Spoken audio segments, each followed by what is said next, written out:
अस्सलाम वालेकुम। मैं उम्मीद करता हूँ सब लोग खैरियत से होंगे।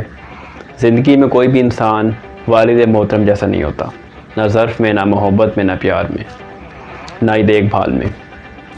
इंसान की ज़िंदगी में वालिद मोहतरम का होना और उसके मकाम का हिसाब इस तरह लगाया जा सकता है कि एक दरख्त हो कि उसकी छाँव के नीचे जो बच्चे हैं वो दुख और मसाइब और मुश्किलात की धूप से बच जाते हैं।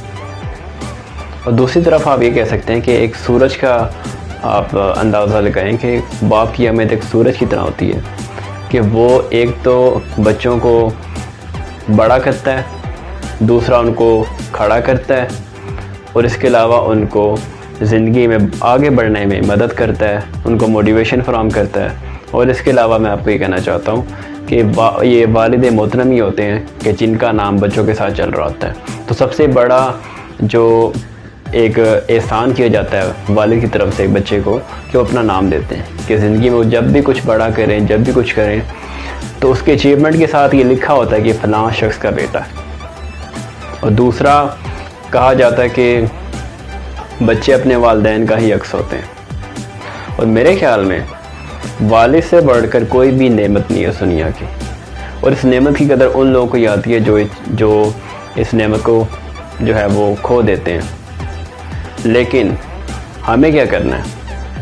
मैं ख़ुसूसन आज के दिन आपको ये पैगाम देना चाहता हूँ कि जिनके वालिद मोहतरम ज़िंदा हैं वो उनकी कदर करें, उनकी खिदमत करें, क्योंकि बाप का मकाम जन्नत के दरवाज़े की का हिस्सा है कि वो ही पहला रास्ता है, पहला दरवाज़ा है कि जिसको खटखटा कर ही हमने जन्नत में जाना है। तो जिसने अपने वालिद की कदर कर ली उसने अपनी दुनिया और आखिरत दोनों संभाल ली।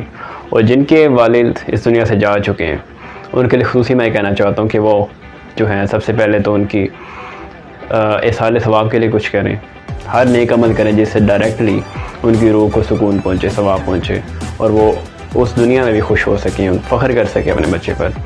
क्योंकि जो बच्चे होते हैं वो वालिदैन के लिए सदका जारी का काम करते हैं। तो इसलिए आज के दिन की मुनासबत में मैं ये कहना चाहता हूँ कि आज के दिन को ज़ाया मत करें और खुशियाँ बाँटें, उनके साथ वक्त जो है वो गुजारें, उनको तोहफ़े तोहफ़े जो भी हैं ऐसे करें। अगर वो ज़िंदा नहीं है तो उनकी कब्र पे जाकर जो है वो फातिहा ख़वानी करें और उनको हर लम्हे उनको याद रखें और जो सबक ज़िंदगी में उनसे सीखे हैं उनको सीख कर आगे बढ़ें और उनका नाम रोशन करें। आखिर में अपना एक शेर यहाँ पर जो है वो सुनाना चाहूँगा कि बाप एक आसमां है जिसके नीचे सारा सब। मैं उम्मीद करता हूँ आप सब लोगों को वीडियो पसंद आई होगी। देखने का शुक्रिया, दुआ में याद रखिएगा। अल्लाह हाफ़िज़।